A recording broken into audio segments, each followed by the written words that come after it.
मैं Shoaib Mohammad, assistant professor government law college Bundi. आज हम बात करेंगे कोटा विश्वविद्यालय कोटा के द्वारा संचालित एलएलबी 3 वर्षीय पाठ्यक्रम के प्रथम वर्ष के द्वितीय सेमेस्टर में चलने वाले एक सब्जेक्ट मुस्लिम लॉ के एक topic nature of Muslim marriage के बारे में हम चर्चा करेंगे। Nature of Muslim marriage. The word used for Muslim marriage is nikah, which literally means the union of two sexes and in law terms means marriage. Marriage is recognized in Islam as the basis of society. It is a contract, but it is also a sacred covenant. The main aim of the institution of marriage is to protect the society from foulness and unchastity.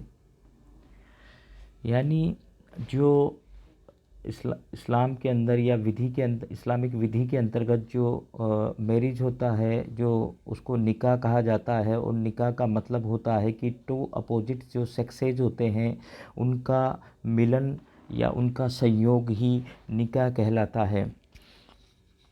यानी कि विवाह एक बंधन है जो स्त्री और पुरुष के संयोग को वैध बनाने के लिए व उनसे संतान उत्पन्न करने के प्रयोजन के लिए आवश्यक होता है।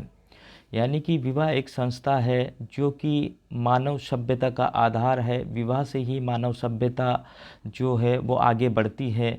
शाब्दिक अर्थ में विवाह स्त्री और पुरुष का यौन संभोग है और विधिक अर्थ में एक संविदात्मक दायित्व है, कॉन्ट्रेक्चुअल लाइबिलिटी है। और इसका जो महत्वपूर्ण जो एम है, ऑब्जेक्ट है, वो है कि समाज को फॉलनेस एंड अनचेस्टिटी यानी व्याभिचार और अपवित्रता से समाज को बचाना है। There are divergence of opinion with regard to the nature of Muslim marriage. यहाँ पर मुस्लिम मैरिज की जो नेचर है उसके बारे में कई जो विधिवेत्ता हैं उनके अलग अलग विचार है। सम जूरिस्ट जो हैं वो ये मानते हैं कि मुस्लिम मैरिज पूर्ण रूप से एक सिविल कॉन्ट्रैक्ट है, और some jurist are of the opinion that Muslim marriage is purely a civil contract while other say that it is a religious sacrament in nature. जबकि अन्य जो जूरिस्ट हैं, मुस्लिम जूरिस्ट, वो ये मानते हैं कि जो मुस्लिम मैरिज है वो एक पवित्र संस्कार है। In order to better appreciate the nature of Muslim marriage, it would be proper to consider it in its different notions। यानी अब ये विवाह संस्कार है या फिर ये एक कॉन्ट्रैक्ट है, इसके बारे में हम आगे पढ़ेंगे। जो अलग अलग जो जूरिस्ट हैं उन्होंने अपने विचार रखे हैं उनके बारे में हम चर्चा करेंगे। यानी कि हम बोल सकते हैं कि मुस्लिम विवाह की प्रकृति के बारे के विषय में विभिन्न विचार हैं। अलग अलग विधिवेत्ताओं के, कुछ विधि शास्त्रियों के अनुसार मुस्लिम विवाह पूर्ण रूप से एक सिविल संविदा है, जबकि अन्य विधि शास्त्रियों ने इसे एक धार्मिक संस्कार की प्रकृति के जैसा कहा है। यानी कि मुस्लिम विवाह का जो समुचित आकलन करने के लिए आवश्यक है कि उसके विभिन्न अवधारणाओं की समीक्षा की जाए। कुछ लेखकों और विधि शास्त्रियों ने मुस्लिम विवाह को केवल सिविल संविदा ही बताया गया है और उनके अनुसार ये संस्कार नहीं है, जबकि अन्य जो विधि शास्त्री है उनका ये मत है कि इसमें संविदा के आवश्यक तत्व भी हैं, और कुछ का ये मानना है कि ये एक पवित्र संस्कार है। अब हम चर्चा करते हैं कि जो मुस्लिम विवाह है इसमें कौन कौन से ऐसे तत्व हैं जो इसको संविदा बनाते हैं। यानी जिस प्रकार से भारतीय संविदा अधिनियम 1872 में बताया गया है कि किसी भी संविदा के निर्माण के लिए एक तो महत्वपूर्ण जो शर्त है वो प्रस्ताव का होना है और उस प्रस्ताव को किसी अन्य व्यक्ति द्वारा स्वीकार किया जाना है। उसी प्रकार से विवाह की जो संविदा है मुस्लिम विवाह की, उसके अंदर ही प्रस्ताव इजब होता है एक पक्षकार के द्वारा, और दूसरे पक्षकार उस इजब को या प्रस्ताव को स्वीकार करता है, कबूल करता है। इसके अलावा शादी के लिए जिस प्रकार से जो एक कॉन्ट्रैक्ट के लिए संविदा के लिए आवश्यक तत्व है कि जो संविदा का निर्माण स्वतंत्र सहमति के बिना नहीं हो सकता। संविदा के लिए आवश्यक शर्त है कि दोनों पक्षकारों की जो सहमति है वह स्वतंत्र रूप से हो। उसी प्रकार से विवाह के अंदर भी जो प्रस्ताव और जो एक्सेप्टेंस यानी इज़ब और कबूल किया जाता है वो स्वतंत्र सहमति से किया जाए, और ऐसी सहमति के अंदर प्रपीड़न नहीं हो, कपट नहीं हो तथा असम्यक प्रभाव यहाँ पर इस सम्मति के अंदर नहीं हो। यह सम्मति बिना प्रपीड़न के, बिना किसी कपट के और बिना किसी असम्यक प्रभाव के होना चाहिए, यानी स्वतंत्र सहमति होना चाहिए दोनों पक्षकारों की विवाह की संविदा के निर्माण के लिए। तो इस प्रकार से ये गुण जो मुस्लिम विवाह के अंतर्गत जैसा संविदात्मक गुण है दोनों के अंदर प्रस्ताव और स्वीकृति का, वो भारतीय संविदा अधिनियम में भी एक संविदा के लिए आवश्यक तत्व है। अगला जो तत्व आता है वो है कि कुछ संविदा जो होती है वो अवयस्क की ओर से उनके अभिभावकों के द्वारा की जाती है। तब अवयस्क को यह अधिकार होता है कि वह वयस्क होने पर उसे निरस्त करवा सकता है, जैसा कि भारतीय संविदा अधिनियम में इस प्रकार का प्रावधान है। ठीक उसी प्रकार से मुस्लिम विधि के अनुसार यदि किसी नाबालिग का विवाह उनके अभिभावकों द्वारा, संरक्षक द्वारा किया जाता है तो उसके पास भी अधिकार होता है कि जब वो मेजर होता है, बालिग होता है, तो उस जो संविदा है उसको निरस्त कर सकता है, विवाह को निरस्त कर सकता है और उस विवाह का खंडन कर सकता है। इसी प्रकार से यदि मुस्लिम विवाह के पक्षकार विवाह संस्कार के पश्चात ऐसा अनुबंध करते हैं जो युक्त और इस्लाम विधि की नीतियों के विरुद्ध न हो, तब विधि द्वारा प्रवर्तनीय होगा। इसी प्रकार की स्थिति संविदा में होती है, यानी कि जिस प्रकार से एक संविदा में बाद में दोनों पक्षकार आपसी सहमति से एक अपने जो क्या बोलते हैं कि नया उसमें अपनी पुरानी संविदा में नए अनुबंधों को जोड़ सकते हैं, नई शर्तों को जोड़ सकते हैं।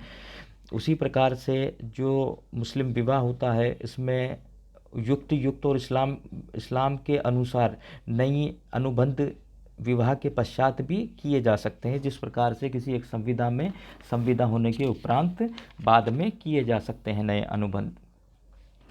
उसी प्रकार से हम बात करें व्यक्तिगत हितों के अनुकूल शादी से संबंधित संविदा की शर्तों में विधिक सीमा के अंतर्गत परिवर्तन किया जा सकता है। यानी एक जो संविदा होती है उस संविदा के अंदर दोनों पक्षकार आपसी सहमति से कुछ परिवर्तन कर सकते हैं। उसी प्रकार से संविदा की शर्तों के अंतर्गत जो विवाह की जो शर्तें होती हैं उनमें भी कुछ न कुछ संविदा के अनुसार, सामान्य संविदा के अनुसार परिवर्तन किया जा सकता है। जिस दोनों यानी विवाह की संविदा और सामान्य संविदा दोनों संविदाओं के अंतर्गत दोनों के व्यक्तिगत हितों के अनुकूल, दोनों पक्षकारों की रजामंदी के अनुसार उनकी जो संविदा की शर्तें होती हैं उनमें विधिक सीमा के अंतर्गत रहते हुए दोनों पक्षकारों के द्वारा परिवर्तन किया जा सकता है।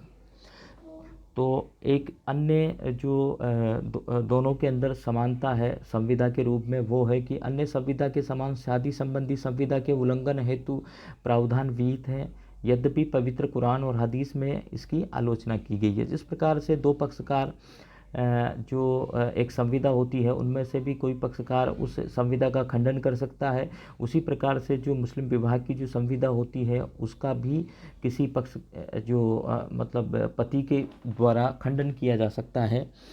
उस प्रकार की जो संविदा होती है सामान्य संविदा की तरह, यानी सामान्य संविदा में जिस प्रकार से संविदा का खंडन किया जा सकता है उसी प्रकार विवाह की संविदा का भी खंडन किया जा सकता है। जैसा कि जो कि मुस्लिम विवाह विघटन अधिनियम 1939 में भी विघटन के आधार पत्नी को भी प्राप्त हैं और जो पति है, पति बिना किसी आधार के भी इस संविदा का विघटन कर सकता है। अब महत्वपूर्ण एक वाद है अब्दुल कादिर बनाम सलीमा का। इसमें जो न्यायाधीश महमूद हैं और न्यायाधीश जो मित्तर हैं ने सब्रुन्निसा के वाद में मुस्लिम विवाह को संविदात्मक दायित्व के रूप में अभिनिर्धारित किया कि जो मुस्लिम विवाह का जो रूप है वो एक प्रकार से संविदात्मक दायित्व है, और मुस्लिम संविदा को विक्रय की संविदा के रूप में बताया कि मुस्लिम जो संविदा होती है वो एक तरीके से विक्रय की संविदा है। यानी कि न्यायाधीश मित्र ने सब्रुन्निसा के मामले में कलकत्ता उच्च न्यायालय का निर्णय देते हुए कहा कि मुस्लिम विधि में विवाह विक्रय संविदा के समान एक सिविल संविदा है। विक्रय में मूल्य के बदले संपत्ति का अंतरण होता है और विवाह की संविदा में पत्नी संपत्ति होती है और उसका जो मूल्य होता है वो मेहर होता है। यानी सबरुनिसा के वाद में मित्र ने जो मुस्लिम विवाह है उसको एक विक्रय की संविदा करार दिया और पत्नी को संपत्ति कहा, और जो मेहर डावर जो होता है वो उस विक्रय का मूल्य होता है। इस प्रकार ये स्पष्ट हो रहा है कि मुस्लिम विवाह को संविदा के समान न्यायालयों ने अपने निर्णयों में अवधारित कर दिया है, जिससे कुछ विधि शास्त्री पूर्ण रूप से मुस्लिम विवाह को सिविल संविदा मानने लगे। कुछ जो केसेज है वहाँ पे माननीय जो न्यायाधीश है उन्होंने इसको सिविल संविदा माना है, जबकि अब न्यायाधीश महमूद जो हैं उन्होंने भी हालांकि इसको संविदा तो माना है, लेकिन बेली के इस विचार से भी वो सहमत है कि विवाह जीवन की पवित्रता के लिए भी आवश्यक है, और इस बेली के इस मत से भी सहमत भी हैं और इस विचार को उन्होंने समर्थन किया है। उन्होंने स्वयं विवाह के अन्य पहलू को प्रतिबिंबित करते हुए कहा कि इसका सामाजिक पक्ष भी है, सामाजिक महत्व भी है। विवाह से एक जो महिला होती है, मुस्लिम महिला होती है, उसको एक सामाजिक पहचान मिलती है, उसके अधिकारों का संरक्षण होता है और उसको कई लीगल राइट्स उसके विवाह से उत्पन्न हो जाते हैं और उस महिला को समाज में सम्मान और गौरव हासिल होता है। लेकिन जो इसका जो अन्य पहलू है ये हमने पढ़ा marriage as a civil contract की तरह के मैरिज में कौन कौन से वो गुण हैं जो कि एक सामान्य सिविल संविदा के अंतर्गत होते हैं। अब हम पढ़ेंगे कि marriage as a religious sacrament, marriage किस प्रकार से एक पवित्र धार्मिक संस्कार है, इसके बारे में विधि शास्त्रियों ने क्या मत रहा है उनका, इसके बारे में विचार करेंगे। एक दूसरा विचार यह है कि विवाह पूर्ण रूप से एक सिविल संविदा नहीं है, अपितु एक धार्मिक संस्कार भी है। यानी ऐसा नहीं है कि ये जो बहुत सारे विधि शास्त्री है उन्होंने इसको धार्मिक संस्कार भी माना है, कि ये खाली सिविल संविदा ही नहीं माना, उन्होंने इसको धार्मिक संस्कार भी माना है। यद्यपि धार्मिक प्रकृति को केवल एक प्राचीन विचार कहा जा सकता है, लेकिन यह विचार न्यायालयों के द्वारा भी इस विचार को पुष्ट किया गया है। अनीस बेगम बनाम मोहम्मद मुस्तफ़ा एक महत्वपूर्ण मामला है, जिस मामले के अंदर न्यायाधीश जो शाह सुलेमान ने एक अत्यंत संतुलित दृष्टिकोण अपनाते हुए ये अब निर्धारित किया था कि मुस्लिम विवाह एक सिविल संविदा और एक धार्मिक संस्कार दोनों हैं। यानी जो न्यायाधीश शाह सुलेमान ने अनीसा बेगम और मोहम्मद इस्तफ़ा के वाद में कहा कि जो मुस्लिम मैरिज है वो संविदा भी हैं और धार्मिक संस्कार भी हैं। इस प्रकार से इस केस में न्यायाधीश महोदय ने एक संतुलित दृष्टिकोण को अपनाया और विवाह को संविदा व संस्कार दोनों बताएं। अब हम इसके विवाह के जो मुस्लिम मैरिज के धार्मिक जो पहलू है उस पर विचार करते हुए कहते हैं कि विभिन्न विधिवेत्ताओं ने कहा है कि मुस्लिम विवाह एक इबादत पूजा संबंधी कार्य है, क्योंकि पैगंबर साहब ने स्वयं इस संबंध में कहा था। जो पैगंबर मोहम्मद साहब थे उन्होंने इसको इबादत बताया था और कहा था विवाह को कि विवाह शारीरिक रूप से स्वस्थ एवं सक्षम मुस्लिम के लिए आवश्यक है। यानी एक व्यक्ति जो कि स्वस्थ है शारीरिक रूप से और मानसिक रूप से, उसके लिए विवाह एक आवश्यक विषय वस्तु है इस्लाम के अंतर्गत।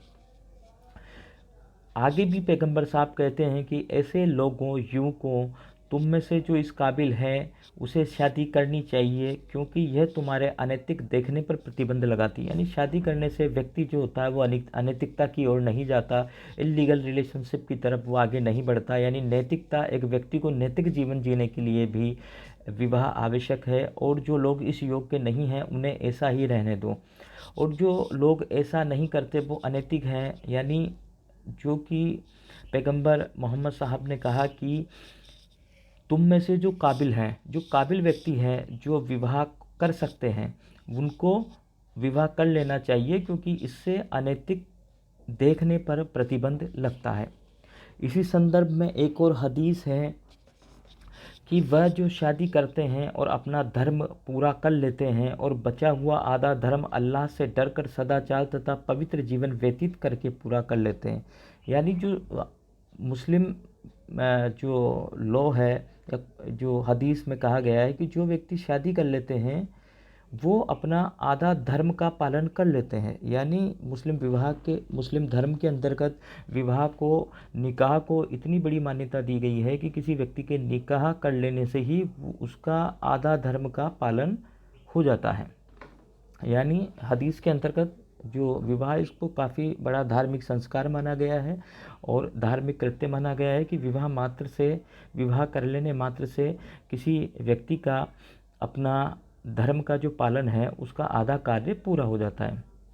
और यहाँ पे आगे इस्लाम जो है वो सन्यास को मान्यता नहीं देता, यहाँ पे सन्यासी जीवन को मान्यता नहीं है। इसलिए जो मुस्लिम संस्कार है वहाँ पे धर्म एक अनिवार्य आवश्यकता है। अब आगे कहा गया है इस्लाम के अंदर कि 3 ऐसे व्यक्ति हैं जिन्हें अल्लाह ने स्वयं मदद करने का वायदा किया है, कि जो अल्लाह की मदद को पाते हैं या उसका जो मतलब स्वयं मदद करने का अल्लाह ने उनको वादा किया है। पहला वह जो अपनी स्वतंत्रता स्वयं खरीदता है, दूसरा वह जो विवाह करता है, और तीसरा वह जो अल्लाह के लिए लड़ता है। यानी जो विवाह करता है वो उस व्यक्ति को अल्लाह ने मदद करने का वादा किया है कि अल्लाह की तरफ से उस व्यक्ति की मदद आती है जो विवाह करता है। एक बार मोहम्मद साहब ने कहा कि विवाह जिहाद के बराबर है, विवाह न करना पाप है। यानी ये चीज़ें दर्शित करती है कि विवाह एक संस्कार है और धार्मिक रूप से विवाह करना भी आवश्यक है इस्लाम धर्म के अंतर्गत। आगे कहा गया है कि यह मेरी सुन्नत है। यानी सुन्नत वो होती है जो model behaviour of Prophet Mohammad, यानी जो उन्होंने सुन्नत के अंतर्गत वो चीज़ें आती है जो पैगंबर मोहम्मद ने खुद की या उन्होंने जिन चीज़ों को अपने जीवन में अपनाया। और यह सभी लोगों के लिए आवश्यक है जो शारीरिक रूप से स्वस्थ हैं। यानी जो विवाह होता है वो सुन्नत है, यानी ऐसा कार्य जो मोहम्मद साहब द्वारा स्वयं किया गया था, तो उनके द्वारा जो कार्य किए गए हैं वो सुन्नत कहलाते हैं। और ऐसे कार्यों का अनुसरण करना किसी भी मुस्लिम के लिए बहुत आवश्यक कार्य है। एक जगह मोहम्मद साहब ने आगे इसके धार्मिक जो महत्व है उसको बताते हुए कहा था कि मैं रोज़ा रखता हूँ और तोड़ता हूँ, मैं प्रार्थना करता हूँ और मैं सोता हूँ और मैं विवाहित हूँ। यानी उन्होंने कहा, इस बात पे जोर दिया कि मैं विवाहित हूँ। यानी ये एक इस्लाम का बहुत बड़ा धार्मिक संस्कार है। और तुम में से वो लोग जो मेरी सुन्नत को नहीं मानेंगे वे मुझ में से नहीं हैं। यानी वो मेरे मानने वाले लोग नहीं हैं जो कि मेरी सुन्नत या मैंने जो कार्य किए उन कार्यों को नहीं करेंगे, तो वो मेरे मानने वालों में से नहीं हैं। तो वो व्यक्ति जो विवाहित है ऐसे व्यक्ति मेरे मानने वालों में से हैं। यानी एक बहुत बड़ा धार्मिक संस्कार पैगंबर मोहम्मद के द्वारा इसको बताया गया है विवाह को। यानी विवाह एक व्यक्ति के नैतिक एवं आध्यात्मिक स्तर को बढ़ाता है और विवाह मेरा आज्ञा पत्र है। पैगंबर मोहम्मद साहब बोलते हैं कि विवाह एक व्यक्ति के नैतिक एवं आध्यात्मिक स्तर को बढ़ाता है और विवाह मेरा आज्ञा पत्र है।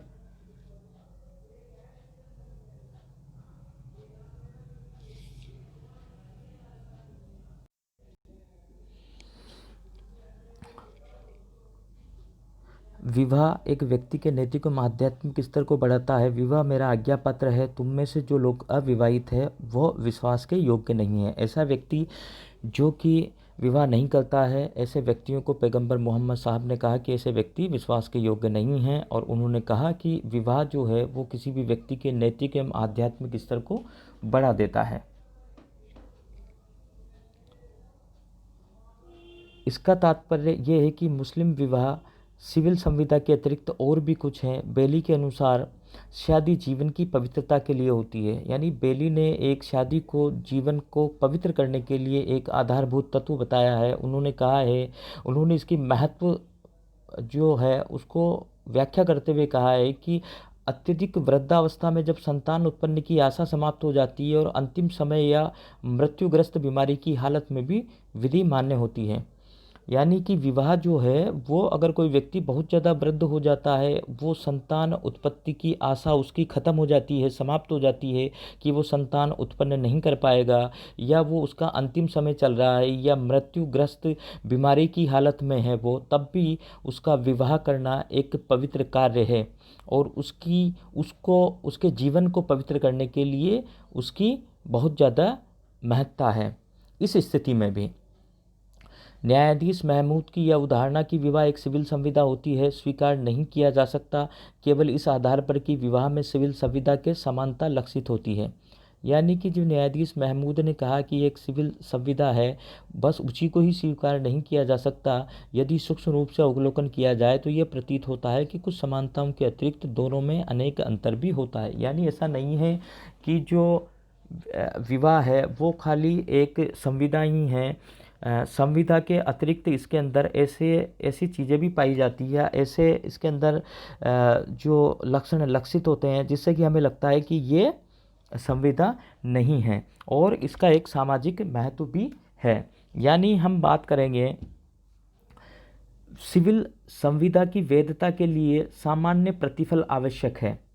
यानी सिविल संविदा की जो वैधता होती है उसके अंदर सामान्य प्रतिफल की आवश्यकता होती है, जबकि विवाह के समय मेहर निश्चित नहीं होती तब भी पत्नी उचित मेहर की अधिकारिणी होती है।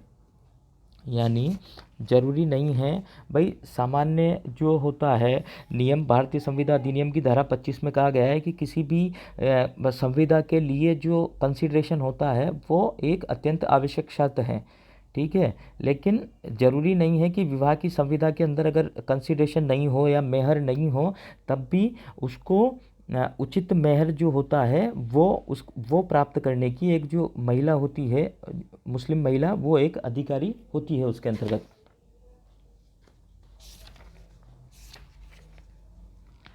अगला जो बिंदु आता है, कोई व्यक्ति एक समय में अनगिनत संविदाएं कर सकता है। अगली जो बात है कि एक व्यक्ति होता है वो एक समय में कई प्रकार की संविदाएं कर सकता है, लेकिन यहाँ पर ये कहा गया है विवाह के अंतर्गत कि एक व्यक्ति एक समय में कई प्रकार की विवाह की संविदाएं नहीं कर सकता। वो एक समय में 4 ही विवाह की संविदाएं कर सकता है, या 4 पत्नी उसको रखने का एक समय के अंतर्गत उसको मुस्लिम विधि परमिट करती है। अगला जो बिंदु आता है वो है सिविल संविदा भविष्य की घटनाओं पर आधारित हो सकती है। जो ये संविदा होती है वो भविष्य की जो घटनाएं घटित होती है उन पर निर्भर कर सकती है कि फ्यूचर के अंदर कोई इवेंट घटित होगा या घटित नहीं होगा तो संविदा का पालन किया जाएगा या नहीं किया जाएगा। जबकि जो विवाह की जो संविदा होती है वो भविष्य की घटनाओं के ऊपर आधारित नहीं होती, ये वर्तमान की परिस्थितियों पर ही होती है और दोनों जो पक्ष होते हैं उनकी रजामंदी होती है, ऑफर होता है, एक्सेप्टेंस होता है, तो ये संविदा उसी समय पूर्ण हो जाती है, ये भविष्य की घटनाओं पर आधारित नहीं होती। सिविल संविदा में पक्षकारों के आपसी संबंध महत्वहीन होते हैं। यानी सिविल संविदा में यह महत्वपूर्ण नहीं होता कि दोनों किस कैपेसिटी में है, दोनों पक्षकार या दोनों के बीच में संबंध क्या है। जबकि जो विवाह की जो संविदाएं होती है वहाँ पे दोनों पक्षकारों का संबंध भी मान्यता रखता है, क्योंकि निषिद्ध जो संबंध होते हैं, प्रोहिबिटेड डिग्री ऑफ रिलेशनशिप जो होती है, वहाँ पर निकाह नहीं होता, वहाँ पर निकाह जो होता है वो शून्य होता है।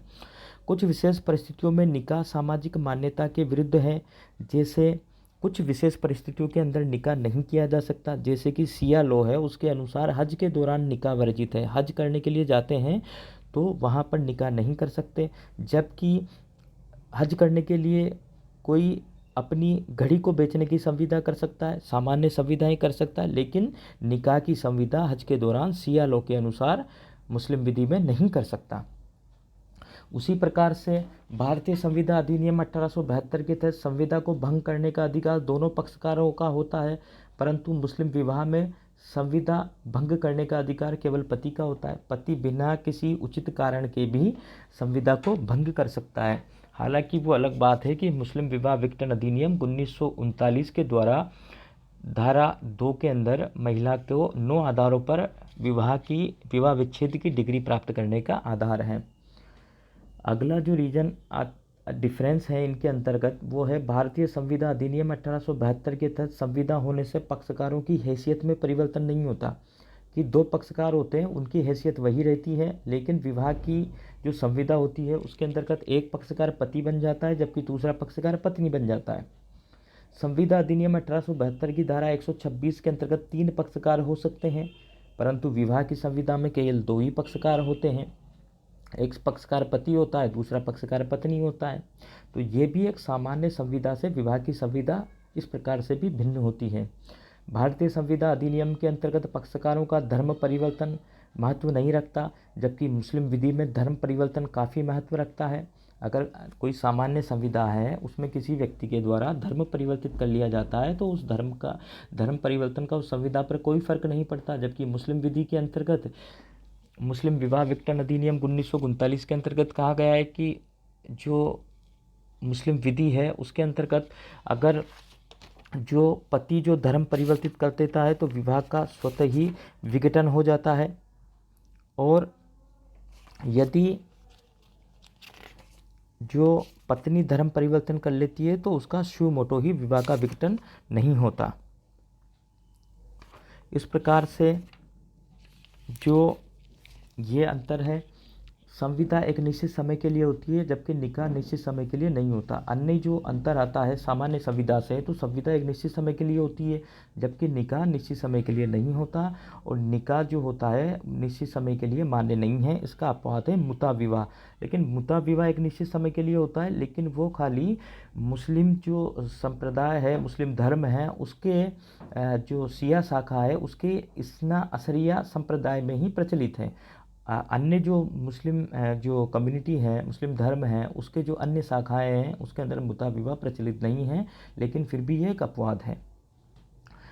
अब जो बात आती है कि अब दोनों के अंतर्गत इस प्रकार से सामान्य संविदा और विवाह की संविदा के अंतर्गत अंतर है, और इस प्रकार से हम इसको विवाह की संविदा को पूर्ण रूप से सिविल संविदा नहीं बता सकते या नहीं बोल सकते। अब इसके अंतर्गत हम आगे एक अन्य अंतर ये भी है कि जो सामान्य जो संविदा होती है उसके अंदर असंदत्त विक्रेता जो होता है माल के विक्रय को निरस्त कर सकता है यदि उसको उस विक्रय के फलस्वरूप कंसिडरेशन नहीं दिया जाता, या उसको अगर जो उसका पैसा नहीं दिया जाता तो वो विक्रय को निरस्त कर सकता है।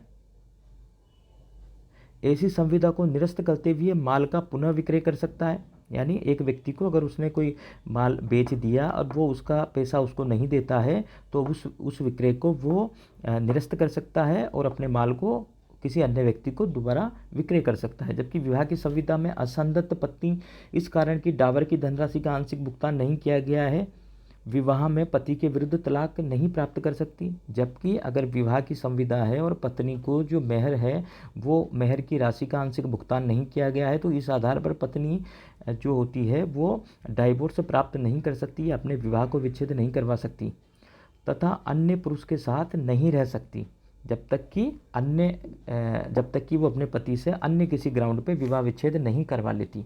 यानी कि जो विवाह की जो संविदा होती है वो केवल इस आधार पर भी उसका विखंडन नहीं किया जा सकता कि उसकी विवाह की जो राशि है उसका जो डावर है, जो मेहर है, उसका आंशिक भुगतान नहीं किया गया है।